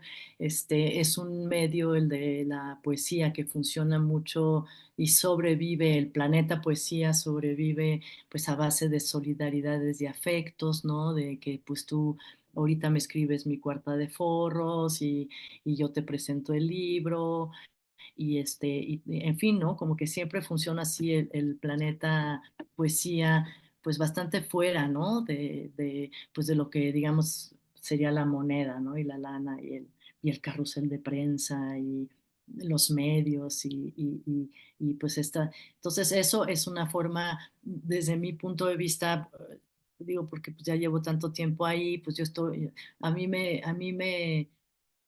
me gusta formar parte del miedo literario, siempre digo, ¿no? Del medio literario en el área poesía, ¿no? Porque porque como que según yo, obviamente, ¿no? Es como la poesía es la que está pensando el lenguaje, ¿no? Y la que al mismo tiempo que piensa el lenguaje, está pensando la sociedad y el mundo, ¿no? Entonces, la poesía para mí es importante justamente porque es el pulso de los tiempos, es un poema te está enseñando qué se está pensando sobre cierto tema, ¿no? Qué ideas se están generando. Entonces, y al mismo tiempo lo está haciendo a partir de este profundo trabajo sobre el lenguaje, que es justamente el trabajo de la poesía, porque trabaja pues con las palabras, ¿no? Como elementos así como con un peso específico, digamos, más pesado que lo normal, ¿no? Entonces, que eso lo decía Levi Strauss, ¿no? Que los poetas trabajan con átomos más pesados que los otros, ¿no? Porque cada palabra es un universo, ¿no? O como decía Margarit Duras, ¿no? Que le preguntaron, ¿una imagen contiene 1000 palabras? Y ella dijo, no, una palabra contiene 1000 imágenes, ¿no? Entonces, bueno, perdón, ahorita esta digresión, pero es un poco para platicarte, justamente yo desde mi personal, posición como trabajadora de la poesía, ¿no? Pues esa es mi experiencia en la manera en la que escribes, no estás enfrentándote a una supuesta multitud de lectoras y lectores, ¿no? No estás pensando en eso necesariamente, ¿no? Bueno, no. Entonces eso también, yo creo que influye mucho en esta cuestión de lo político en la escritura y el yo, la autoría son cosas como súper importantes que tenemos siempre que estar considerando, ¿no? ¿Cómo ves? Sí. Gracias, muy interesante. Bueno, yo ahorita te voy a preguntar una cosa, pero te aprovecho para decir, bueno, transmitir lo que han puesto en Facebook. Odette Alonso, eres grande, te adoro bien cabrón. Sí. Elizabeth Reyes, qué belleza de recomendaciones y reflexiones sugeridas. Lorena San Millán, genial conferencia. Biblioteca Verón Galvez, excelente exposición. Eduardo Samuel Rivero Reyes, muchos saludos a Carla y gracias por tan interesante charla. Y bueno, eso hasta ahora. Y ahora que estabas hablando de trabajadora de la poesía, me quedé pensando cómo lo hiciste entonces con Formol, que además se publicó en Tusquets, que bueno, pues eso implica un poco más de difusión. ¿Cómo le hiciste ahí? O sea, cuando narras, ¿lo piensas más bien como algo aislado, accidental? ¿O fue un plan? O sea, ¿cómo le hiciste? Digo, yo sé que en la hechura haces esto, pues hibridas y no es novela, así como canónica, ¿no? Está esto, pero ¿cómo lo haces tú en tu proceso antes de publicar? Bueno, pues justamente me da risa porque Minerva Reynosa, una poeta de Monterrey que ahorita vive en Querétaro, Ujú. cuando salió el libro en Tusquets me dijo, ¿qué pasó, Fessler? Te pasaste al dark side.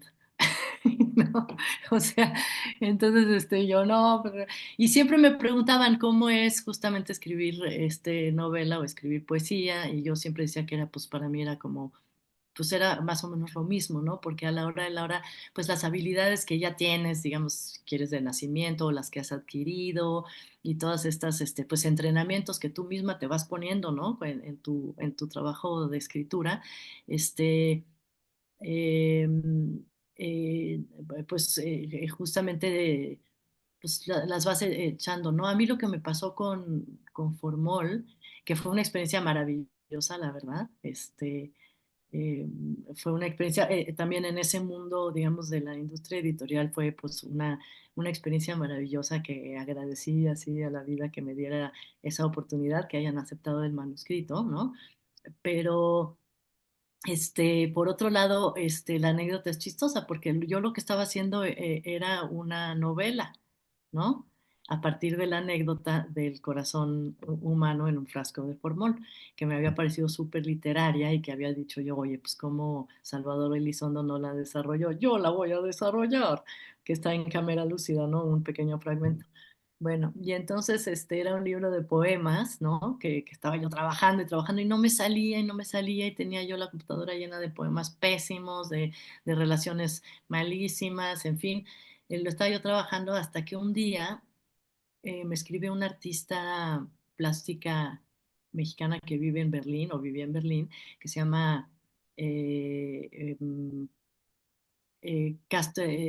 Mariana Castillo de Val, y me dice, oye, te quiero invitar a este proyecto de hacer portadas de libros inexistentes. Imagínate el libro que nunca va a existir, el libro imposible, el que nunca va a ser escrito, ¿no? Y pues mándame el título y todo eso, y ella lo diseñaba, ¿no?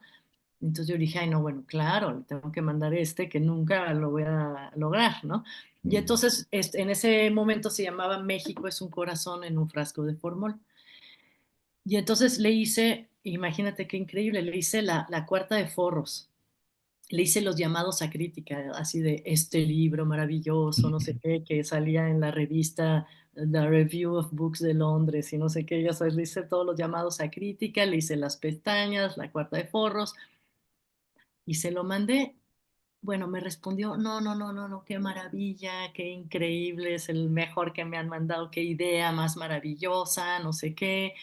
Y entonces yo así, en el correo viendo, y dije, no, no, no, lo tengo que escribir, lo tengo que escribir, porque sí es una muy buena idea de Salvador Elizondo, y es muy buena idea desarrollarla, ¿no? La idea de este corazón en un frasco, ¿no?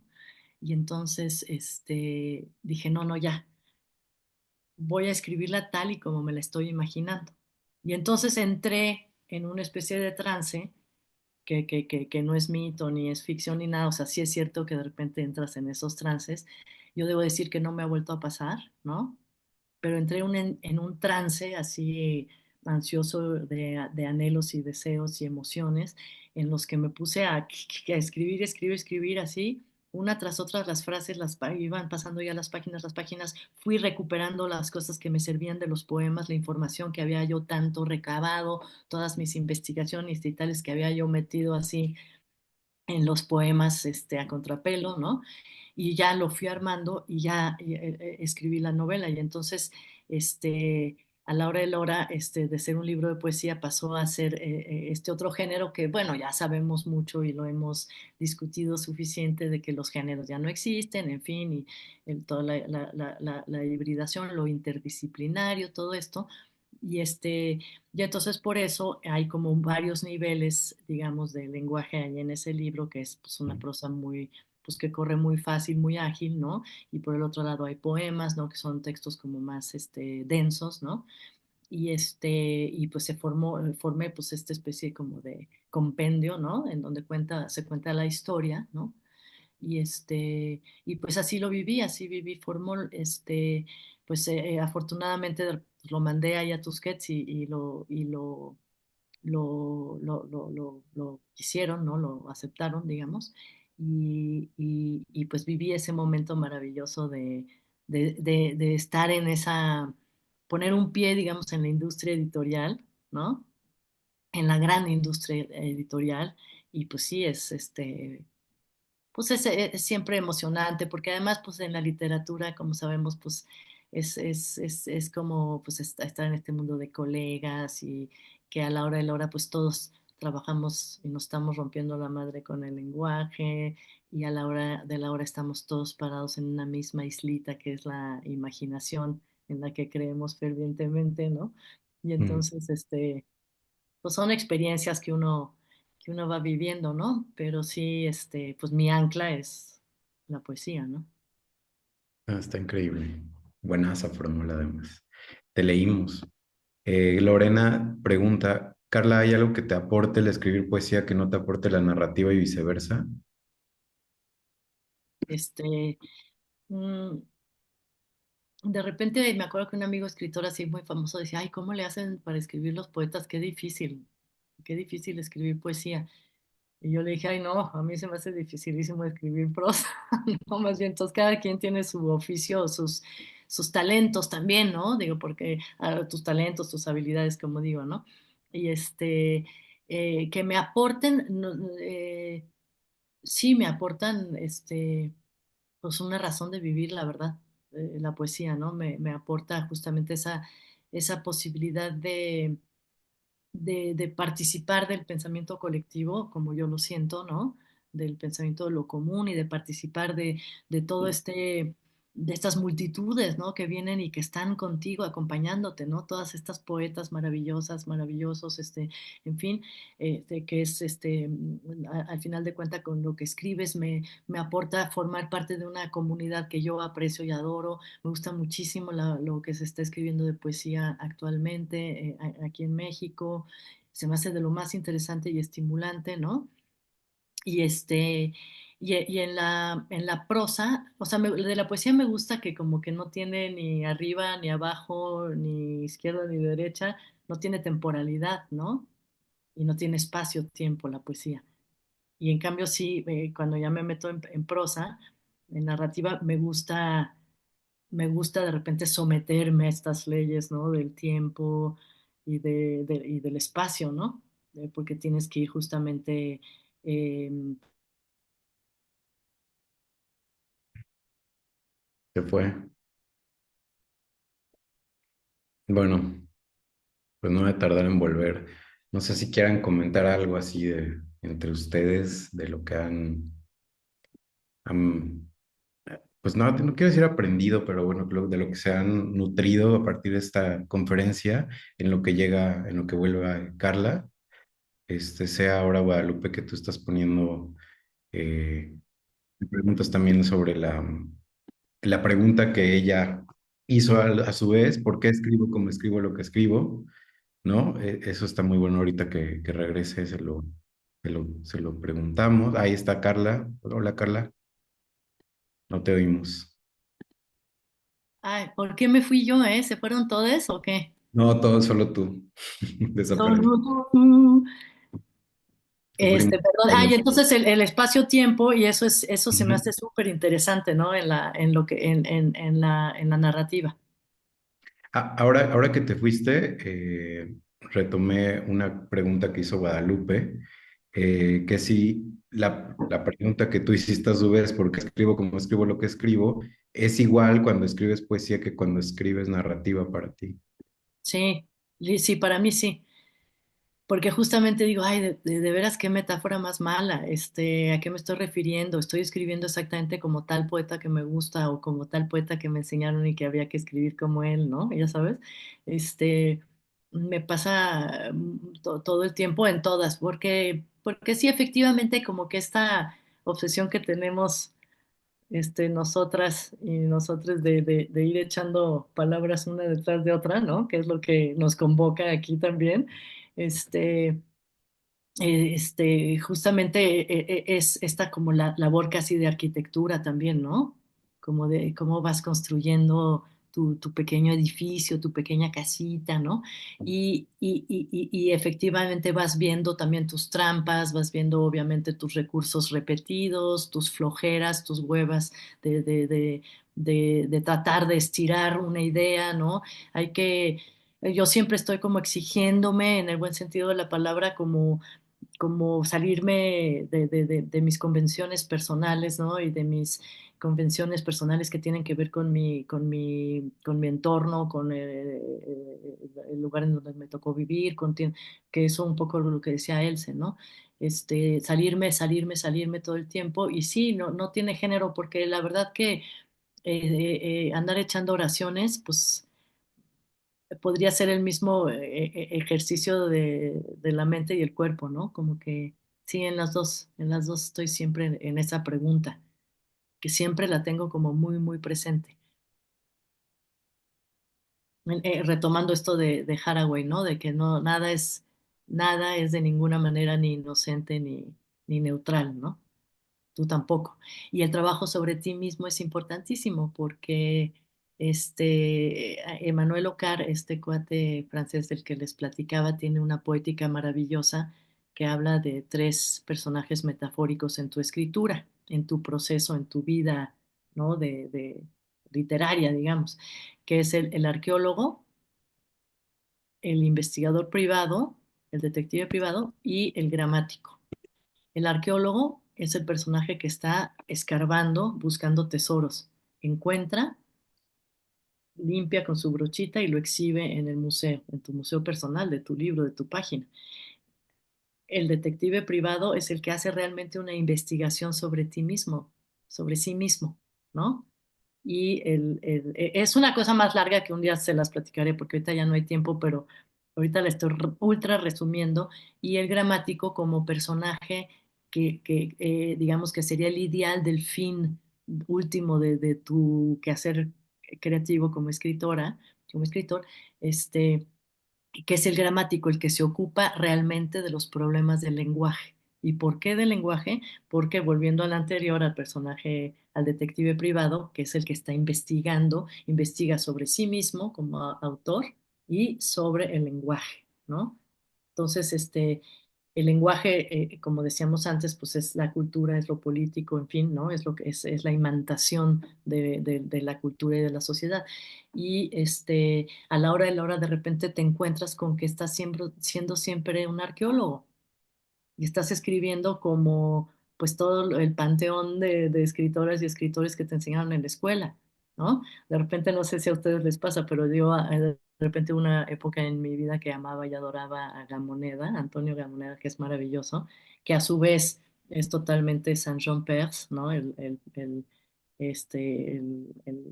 poeta francés. Pero entonces yo adoraba a Gamoneda con una veneración así, absoluta, y me dediqué a escribir poemas de Antonio Gamoneda y hasta me salían mejor que Antonio Gamoneda, ¿no? Entonces, este, hasta que un día ya maté al padre, ¿no? Y ya dije, no, no, no más, ¿no? Entonces, un poco, de repente somos como mucho arqueólogas, ¿no? Arqueólogos y estamos siempre exhibiendo nuestros lo que consideramos los tesoros que vamos encontrando y eso es lo que reproducimos, ¿no? Pero bueno, otro día les platico de esta poética que es toda una clase súper Ujú. interesante de esta poética. Sí, está muy bueno. Oye, tengo acá un comentario de Alma. Dice, hola Carla, justo hace poco escuchaba decir a la escritora Fernanda García Lao, que de alguna manera estaba oyendo a que le dijeran que su estilo era reconocible y eso la movía a intentar reinventarse. Pensé en ello cuando dijiste eso de desplazar nuestro punto de vista. Creo que es como ir borrando nuestros pasos a medida que caminamos. Me gusta esa idea de tratar de encontrar muchas voces o ecos en nuestra escritura en oposición a buscar una sola voz. Sí, el desplazamiento del punto de vista tuyo también. De repente, bueno, y obviamente un poco con cómo estamos reproduciendo los pensamientos de la familia tradicional, cómo estamos reproduciendo los pensamientos o las costumbres y los hábitos de la sociedad en las que nos tocó vivir. Estamos como todo el tiempo reproduciendo. Y, y el punto de vista sí es, de repente, pues tú en una caminata que hagas en el campo, ¿no? En un cerro o algo así, cuando tú te vas, yo siempre me voy fijando cómo van cambiando las dimensiones, cómo va apareciendo eso que de repente desaparece con cuatro pasos más, el atrás y el adelante, y entonces en el paisaje hay siempre muchos puntos de vista, ¿no? Y otra cosa que te participo, que te comparto, es que siempre cuando estoy escribiendo, siempre trato de hacer algo radicalmente diferente a lo que anterior que publiqué o que escribí. Siempre trato de hacer algo totalmente diferente. Eso trato de hacerlo. De repente digo, ay, claro, es que ya me aburrí de ese estilo, ¿no? O de esa forma, o de esa manera de decir. O también, como decía esta autora, ¿no? Como que, y no fijarse, cambiar todo el tiempo, ser siempre muchas personas, porque también eso es lo que nos gusta, ¿no? Ser muchas personas. Mm. Ahí lo tienes, Alma. Gracias por tu comentario también. Y Julio, ahora sí te oímos. Si quieres, no sé si tú quieras contar algo más de tu ronco pecho, Carla, o así nos vamos platicando hasta que lleguemos. ¿Sí? Va, Sí, platicando. vas, Julio. Gracias. Rapidísimo, Carla.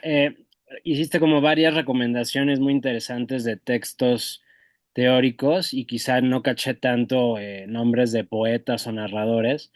Entonces a mí me queda como la duda de cómo se ve un poema o un texto de narrativa atravesado por estas ideas tan interesantes que comentaste. Entonces, si nos puedes recomendar pues poetas o narradores que tú consideres que pueden ayudarnos a entender un poco mejor todavía las ideas que nos trajiste hoy aquí a la conferencia. Ay, pues por ejemplo, a mí un libro que me descolocó totalmente y que les recomiendo de Cristina Rivera Garza es El mal de la taiga. Es un libro rarísimo y que de veras me descolocó. Con una prosa extraña, una historia extraña, una descripción de personajes extrañísima, en donde justamente tú como lectora o lector estás siempre incitada, ¿no? Y ansiosa por descubrir qué es lo que te está queriendo decir, qué es lo que está pasando, y es interesantísimo ese texto.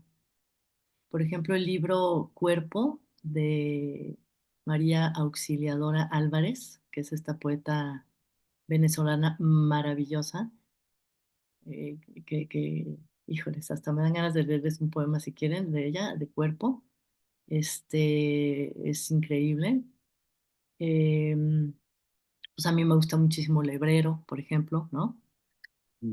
Mario Lebrero me encanta. Me cae muy bien, aunque de repente me cae muy mal César Aira, pero la verdad es que me gusta mucho. Este, mm, Me gusta muchísimo, obviamente, Amparo Dávila, ¿no? Este, en fin, tantas gentes. Bueno, obviamente mi reina máxima es Sor Juana y el Primero Sueño, obviamente, ¿no? Este, mm, Aura de Carlos Fuentes me fascina. Eh, Pues en general, fíjate que eso, Virgilio Piñeira me encanta también. Este, em, Cuando hay, no sé si de repente han visto por ahí de escritores raros, ¿no? Generalmente sí hay cosas así como raras, interesantes que descubrir ahí. Y obviamente, eh, Tairo, obviamente, ya dije Amparo Dávila, sí, ¿verdad? Sí. En fin, en fin, que sí, sí. Ahorita les busco un poema que me gusta muchísimo de María Auxiliadora Álvarez. Perfecto, te lo agradezco muchísimo. Muchas gracias, Julio. Vas, Guillermo. Ay, gracias. Buenas noches, ¿ya son noches? Sí, noches ya. Carla, me gustaría que nos dieras una guía de cómo leer el primer sueño. Sí, me suena Ay, sí, muy imagínate. complicado. Cada vez que lo intento leer es como de, no, tengo que buscar ayuda porque yo solito no puedo. Sí, Eh, no, no, yo tampoco, pero bueno, entonces, vamos a... acuérdate que una se va educando poco a poco, ¿no? Como que justamente te vas educando, vas leyendo y leyendo y leyendo y cuando bueno, yo hago eso, ¿no? A mí me gusta mucho estudiar y pues perdón, pero te interrumpí, vas. Bueno, nada más iba a decir que cada año voy a intentarlo leer para ver a qué edad ya puedo entenderlo. Pero me gustaría preguntarte, Carla, bueno, como nos platicó Eduardo al principio y como había leído también en otros lados, aparte de la literatura también has hecho trabajo en las artes visuales.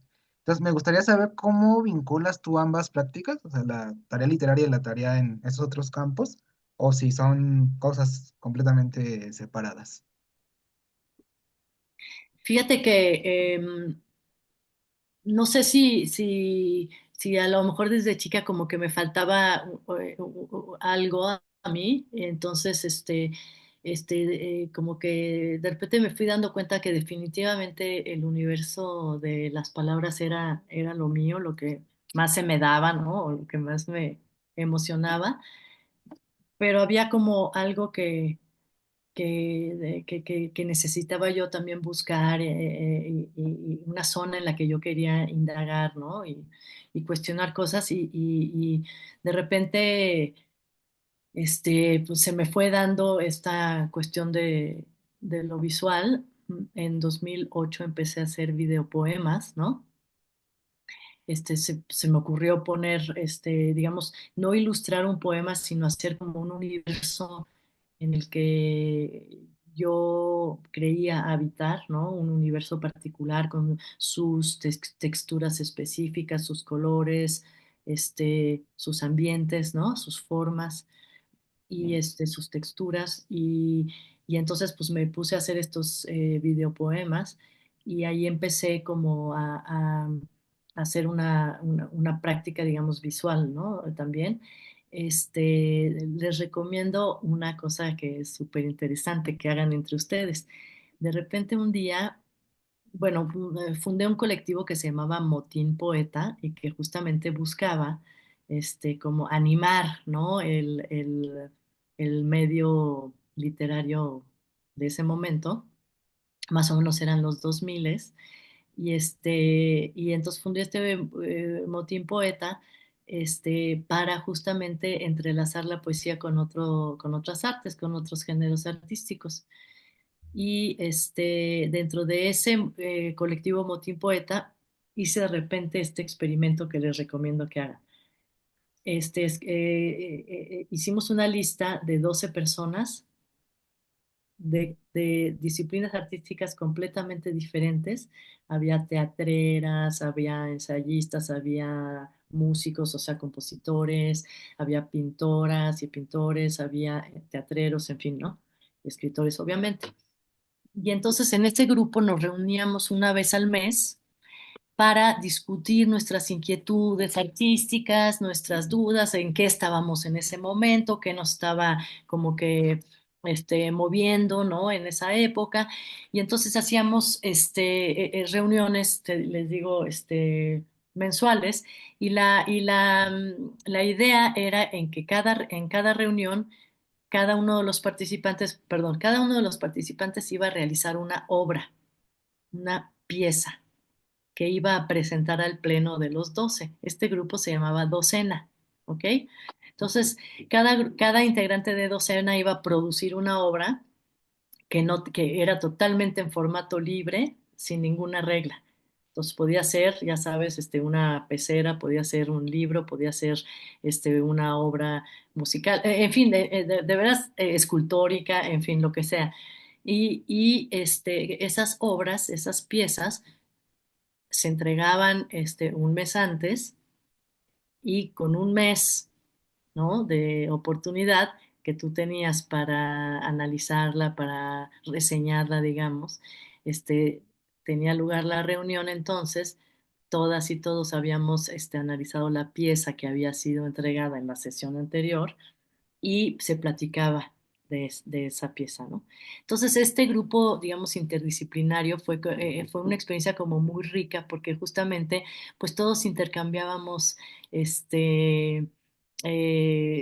formas de hacer, todos intercambiábamos ideas y te dabas mucho cuenta cómo eran los procesos creativos de cada quien, ¿no? Y cómo, se iban como que entrelazando las ideas y cómo las ideas, podían, digamos, ser concretadas o materializadas de muchísimas formas, ¿no? Entonces, este universo que ahora ya es parte de lo cotidiano que vivimos nosotros, antes no era así. Es decir, lo interdisciplinario, lo híbrido y todo eso era como una cosa como muy lejana, ¿no? Dentro de los universos del arte en México, ¿no? Eran los escritores, los pintores, los teatreros, ¿no? Era como todo estaba como muy separado. Hoy en día, pues ya son prácticas como que súper comunes y que son súper familiares para todas nosotras, ¿no? Pero siempre he tenido esa inquietud, ¿no? Por lo interdisciplinario y pues obviamente el universo de lo visual, pues es una parte importante para mí en mi vida, ¿no? Este, y es otra forma de expresión, ¿no? Y como nosotras y nosotros los que estamos aquí, pues lo que estamos, este, de lo que estamos participando es de estas, ansias y este entusiasmo pues, de expresión, de expresarnos, ¿no? Lo Muchas gracias, Carla. importante, más que los tantísimos géneros y las tantísimas formas de realizar algo, ya sea en video, ya sea en música, ya sea en poema, etcétera, lo importante es tener algo que decir.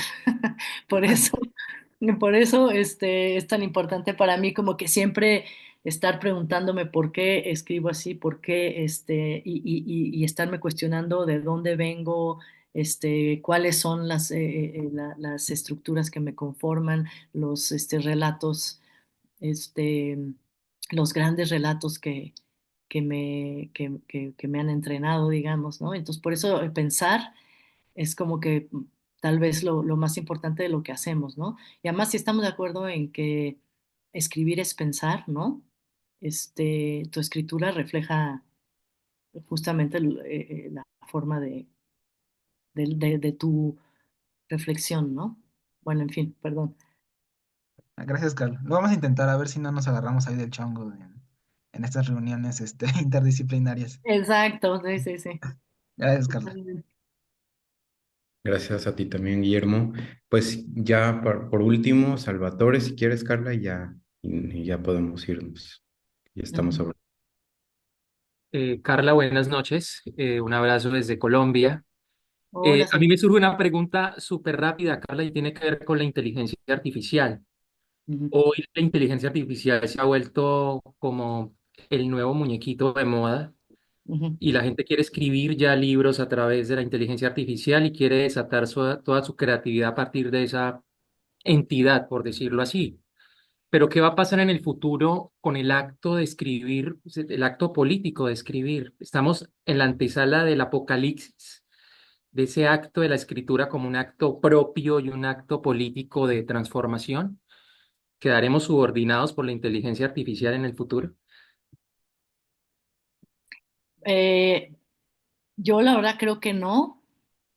Este, Tal vez, no sé, me pregunto, ¿no? Tal vez que la discusión sobre la inteligencia artificial en el ámbito de lo creativo, ¿no? Que es lo que me preguntas, tiene que ver un poco con la discusión sobre el libro electrónico y el libro tradicional, ¿no? De papel.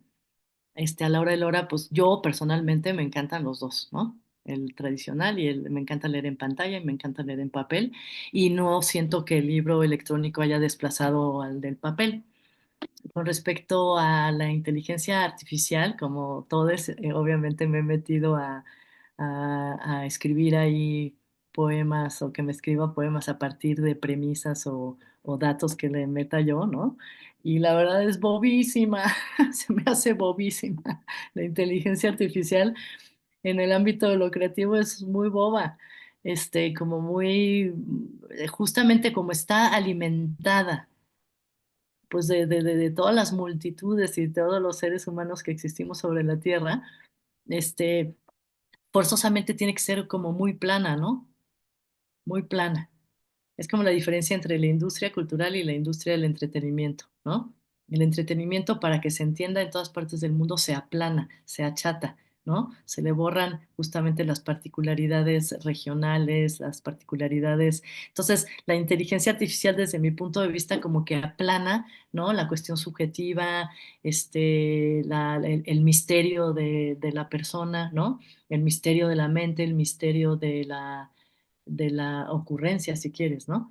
Entonces, desde mi punto de vista, pues no la suplantaría o te darías totalmente cuenta pronto, ¿no? Porque sí la siento como muy simplona, ¿no? No sé tú qué opines, pero yo le he metido así para que me arme algún poema y sí, no he quedado satisfecha para nada con el producto. Carla, gracias. Pues la verdad, pienso lo mismo que tú, pero a la vez también me da miedo lo que pueda pasar más adelante. O sea, no sabemos hacia dónde vaya a evolucionar esta vaina. Sí, yo pienso que más en el rollo creativo, pues mira, la verdad que a la hora de la hora nosotros pues poco nos puede interesar porque a la hora de la hora tú vas escogiendo tus lecturas, vas escogiendo tus autoras y autores, en fin, ¿no? Pues todo nos vamos dando cuenta, pero pues sí, sí, efectivamente en el ámbito de lo político, de lo académico, ¿no? Por ejemplo, puedo sentir, ¿no? Que hay así como problemáticas como súper profundas y que ya todas las instituciones están tratando de afrontar, ¿no? Pero bueno, a ver cómo dices, ¿no? ¿A dónde vamos con eso? Muchas gracias. A ti. Muchas gracias. Pues bueno, ya llegamos al final. Carla, de verdad, muchísimas gracias por todo lo que nos expusiste, todo lo que conversaste con nosotros. De verdad, nos alegra muchísimo, nos emociona, nos pone a pensar también. Y por último, nada más quiero transmitirte un comentario de Guadalupe, creo que queda muy bien.